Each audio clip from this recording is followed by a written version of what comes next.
in that mirror. Now tell me who's the fairest? Is it you? Is it you? Is it me? Is it me? Say it's us, and I'll agree, baby. Jump in the Cadillac, girl, is there somebody?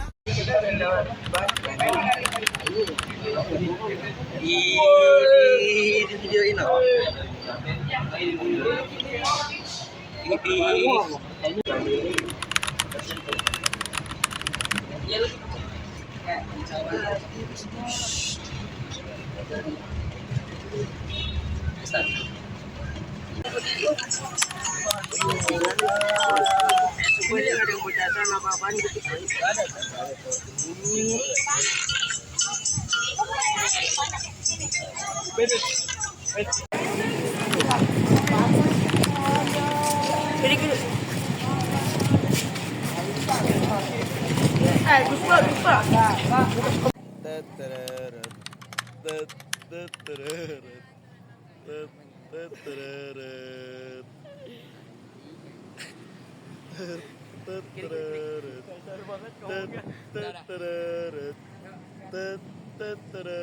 Assalamualaikum warahmatullahi wabarakatuh. Kami dari kelompok Gok ingin menjelaskan tentang Museum Bank Indonesia. Nama saya Saidi Jaludin Rumi. Saya Muhammad Arkan Gaji. Saya Miftahul Rizki. Saya Adan Jata Zaki. Saya Muhammad Abid Rahman. Langsung saja kita masuk ke dalam videonya.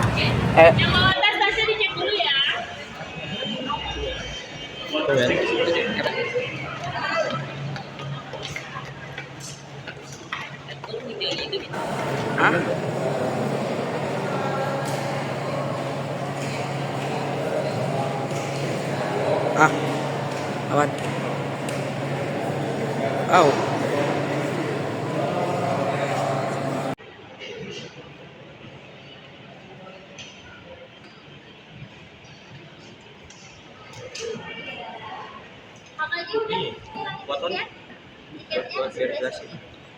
Udah Kak.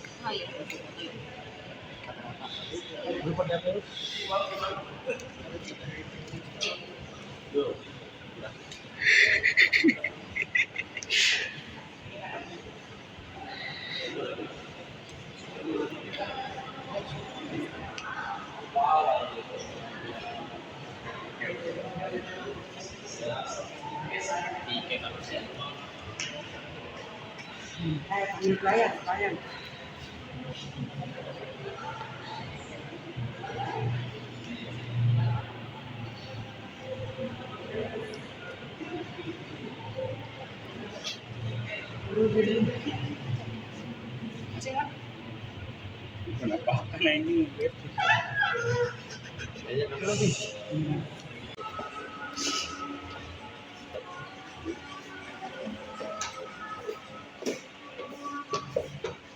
Oh my God.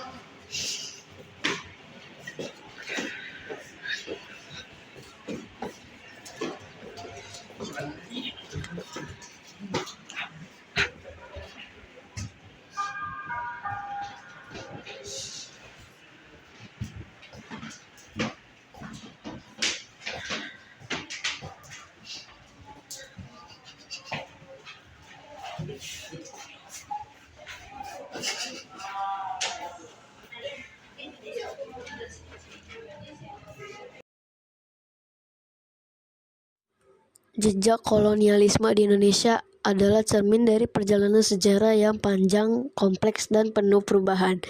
Dengan dimulai dari kedatangan bangsa Eropa di Kepulauan Nusantara, perjalanan kolonialisme ini telah membentuk wajah dan jiwa bangsa Indonesia hingga hari ini. Bab ini akan menggali lebih dalam tentang evolusi dan dampak jejak kolonialisme yang telah menyentuh setiap aspek kehidupan di tanah air ini. Verenigde Oost-Indisch Compagnie (VOC), perusahaan Hindia Timur Belanda, menjadi pelaku kolonialisme yang dominan di Indonesia. Didirikan pada tahun 1602, VOC bertujuan untuk mengendalikan perdagangan rempah-rempah yang sangat bernilai di kepulauan ini. Mereka mendirikan pos-pos perdagangan, menguasai jalur perdagangan, dan memanipulasi ekonomi lokal. Sistem monopoli dan tanam paksa menjadi instrumen yang digunakan VOC untuk mengambil alih kekayaan alam dan sumber daya manusia.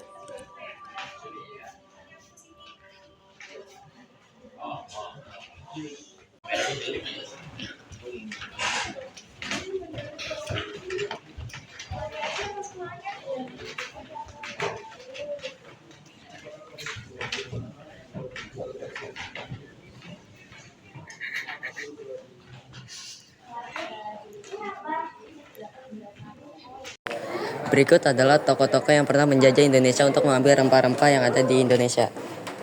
Tokoh yang pertama bernama Marco Polo. Pada tahun 1290-an, ia diutus Kublai Khan mengantar putri Kokachin dari Mongol ke Persia melewati perairan Nusantara. Kisah perjalanannya menggairahkan rangkaian ekspedisi ke timur dan Eropa untuk pertama kalinya mendengar tentang sistem uang kertas yang sudah lama berlaku di Cina. Tokoh yang kedua bernama Laksamana Cheng Ho. Ia memimpin 7 ekspedisi ke laut-laut selatan dengan ratusan jung raksasa dan ratusan ribu awak keseluruhan. Ekspedisi ini berhasil membuka hubungan dagang antar Cina dan 35 negara, termasuk kerajaan-kerajaan Nusantara. Tokoh yang ketiga bernama Juan Sebastian Elcano. Membuka jalan laut baru pada tahun 1521, memulai pelayaran dari Maluku, singgah di timur, kemudian bergerak ke barat daya menyeberangi Samudra Hindia hingga ujung selatan Afrika, lalu melintasi lautan Atlantik dan tiba di Iberia Selatan atau Spanyol. Untuk pertama kalinya, rempah-rempah Maluku diangkut langsung tanpa pedagang perantara dari tempat asalnya ke Eropa. Tokoh yang keempat bernama Alfonso de Albuquerque. Ia menduduki Malaka pada tahun 1511. Setelah Malaka, sasaran berikutnya adalah Maluku. Dengan menguasai Malaka, pelabuhan terpenting saat itu, Portugis menguasai perdagangan rute India, Nusantara, Cina. Tokoh yang kelima bernama Cornelis de Houtman. Pemimpin armada pertama Belanda ke Hindia Timur. Ekspedisinya penuh kekerasan dan pemberontakan, memakan waktu lebih panjang dan tak banyak mendatangkan keuntungan finansial. Namun, ia membuka mata pedagang Belanda akan menjanjikannya mendatangkan rempah-rempah Nusantara langsung dari sumbernya. Tokoh yang kelima, Sir Henry Middleton, membawa 4 kapal tua ke Nusantara pada tahun 1604. 2 pulang dari Banten membawa lada, salah satunya tenggelam. 2 yang lain berlayar sampai Maluku dan selamat pulang membawa rempah-rempah. Kesuksesan Middleton ikut mendorong berdirinya maskapai dagang Inggris atau East India Company. Selanjutnya, kita akan menjelaskan apa itu Bank Courant and Bank Van Lening. Pokoknya bikin bank dulu. Gubernur Jenderal Van Lamhoff memutuskan pendirian Bataviase Bank Van Lening berdasarkan resolusi tanggal 20 Agustus 1746. Bank ini sulit berkembang karena pengurusnya tak paham perdagangan dan kegiatannya disaingi oleh pejabat VOC. Gubernur Jenderal berikutnya Mosel mendirikan Bank Courant pada 1 September 1752 dan menggabungkannya dengan Bank Van Lening sehingga menjadi Bank Courant and Bank Van Lening. Cikal bakal perbankan nasional ini menerbitkan sertifikat deposito yang diminati orang. Pada 1746 sampai 1809, bank ini berlokasi di Titgersgracht Timur, tepat di samping timur Taman Fathahilah.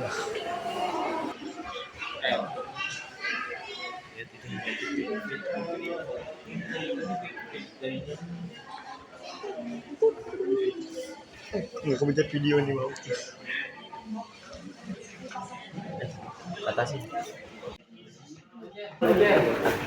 Makin maju makin serakah menjajah. Setelah revolusi industri abad ke-18, persaingan politik negara-negara Eropa memicu perlombaan mencari daerah jajahan baru. Mereka membutuhkan pasar baru, bahan mentah baru, monopoli perdagangan, dan akumulasi modal untuk investasi baru. Kolonialisasi ini selanjutnya menyebarkan sistem perbankan ke seluruh penjuru dunia.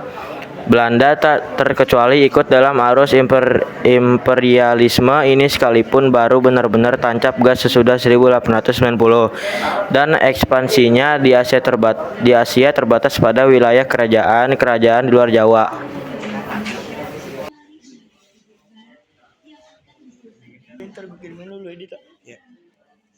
Jalan panjang menuju merdeka. Revolusi industri dan persaingan antar negara Eropa memicu perlombaan mencari daerah jajahan baru. Untuk menutupi biaya pendudukan, penguasa kolonial di Hindia Belanda, sekarang Indonesia, menerapkan tanam paksa. Sistem ini menimbulkan kecaman di Belanda sendiri, yang kemudian melahirkan politik etis. Dari sinilah gerakan kebangsaan Indonesia mulai tumbuh. Masa pendudukan Jepang.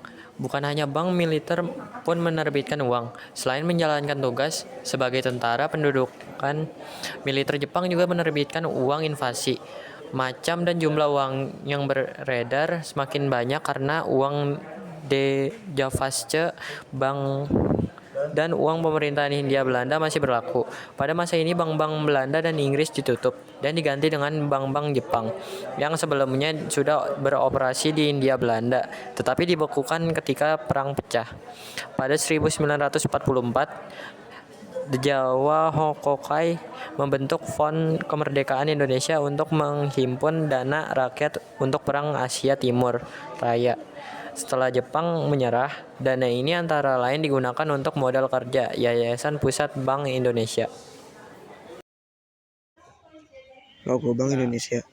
Evolusi visualnya yang berakar dari logo Dejavasce Bank atau DJB dan telah mengalami beberapa perubahan untuk mencerminkan citra sebagai bank sentral yang solid, tegas, dan berwibawa.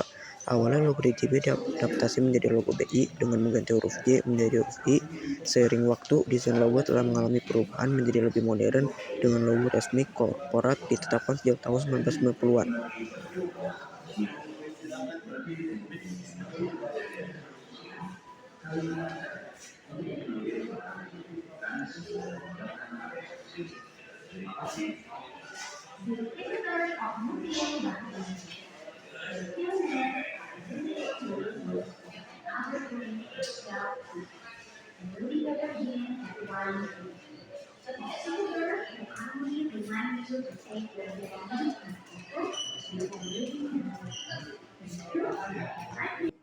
Ini dia Dejavasce Bank, Bank Jawa yang buka cabang di Belanda.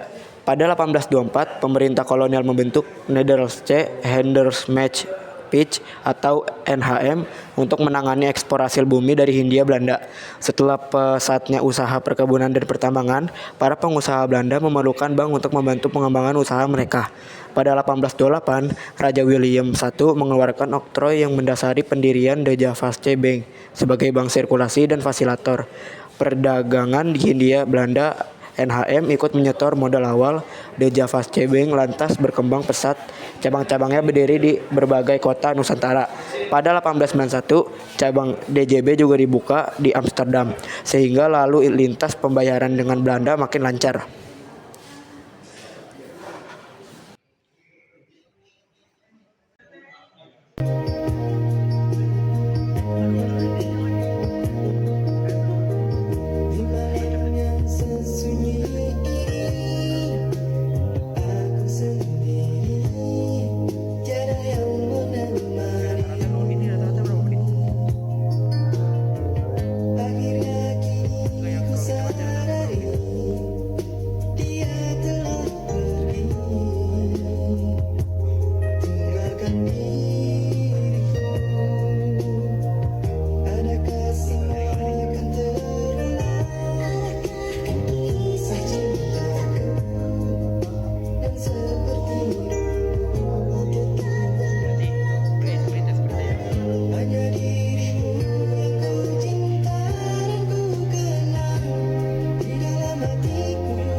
negara baru saat menghadapi Republik Indonesia yang berbeda langsung dihadapkan pada berbagai persoalan besar.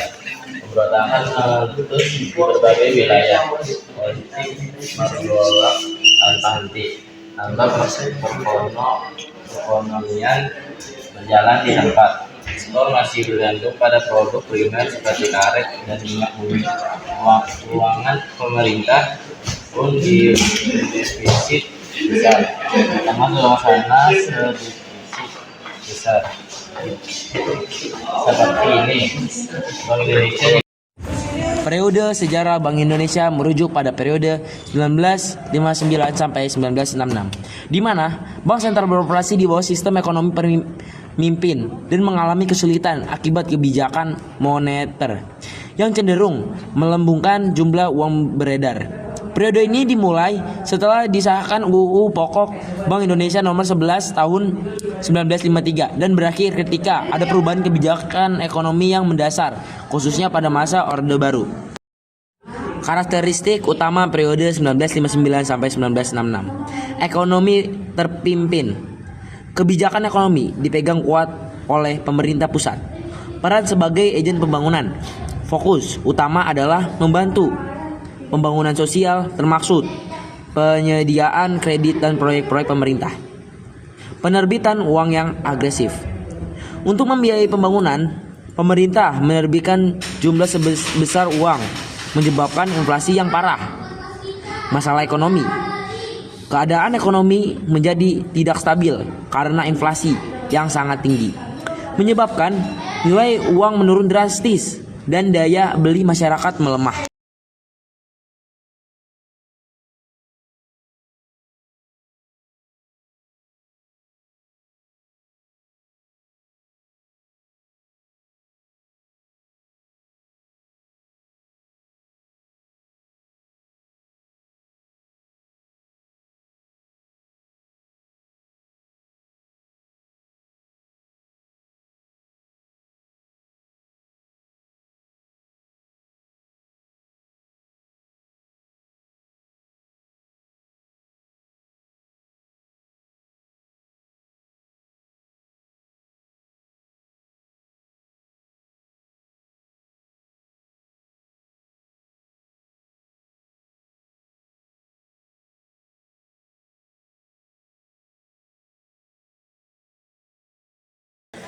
Masa Hindia Belanda, sebuah novel yang bisa mengubah daerah jajahan.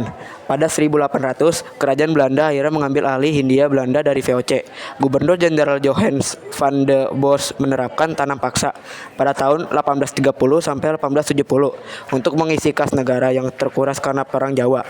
Sistem yang mewajibkan penduduk Jawa menanam kopi, teh, tebu, serta tembakau ini sangat menguntungkan Belanda, tapi menyengserkan rakyat.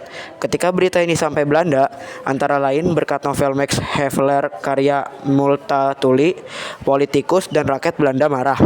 Politik etis kemudian diperkenalkan untuk memberdayakan rakyat jajahan, tetapi kemajuannya lambat.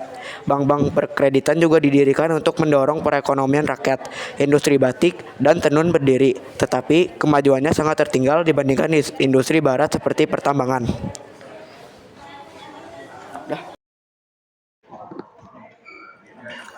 Periode keempat sejarah Bank Indonesia berlangsung dari tahun 1983 hingga 1997, yang merupakan masa pembangunan ekonomi dengan deregulasi.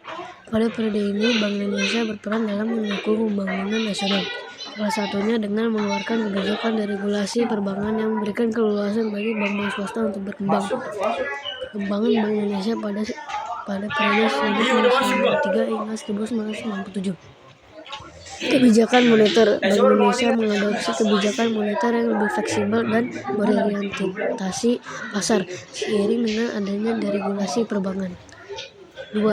Pertumbuhan perbankan. Terjadi pertumbuhan pesat di sektor perbankan dengan munculnya banyak bank swasta baru. Teknologi. Bank Indonesia mulai beradaptasi dengan perkembangan teknologi dalam sistem perbankan. Barang peninggalan Bank Indonesia. Barang-barang peninggalan yang paling menonjol dari sejarah Bank Indonesia termasuk periode keempat, yang berkaitan dengan warisan kolonial dan perkembangan perbankan. Banyak diantaranya kini tersimpan di Museum Bank Indonesia (MBI) Jakarta. Beberapa contoh barang peninggalan yang relevan dalam sejarah Bank Indonesia adalah: 1. Gedung bersejarah. Banyak gedung kantor Bank Indonesia di berbagai kota yang dibangun pada masa Hindia Belanda saat masih bernama The Javas Bank menjadi cagar budaya. Salah satunya adalah gedung Bank Indonesia di Bandung yang kini menjadi gedung cagar budaya dan memorabilia Bank Indonesia. Kedua, koleksi uang kertas dan koin. Museum Bank Indonesia memiliki koleksi uang kertas dan koin yang digunakan dari masa kolonial hingga era modern. 3. Peralatan perbankan kuno. Di museum juga dipamerkan peralatan perbankan lama seperti brankas kuno dan mesin hitung mekanik yang menggambarkan evolusi teknologi perbankan. Keempat, arsip dan dokumen bersejarah. Dokumen-dokumen penting yang mencatat perjalanan Bank Indonesia sebagai bank sentral, termasuk laporan kebijakan dari periode 1983 hingga 1990, juga menjadi peninggalan sejarah yang berharga. Oh iya, maaf deh.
sekian dari kelompok kami.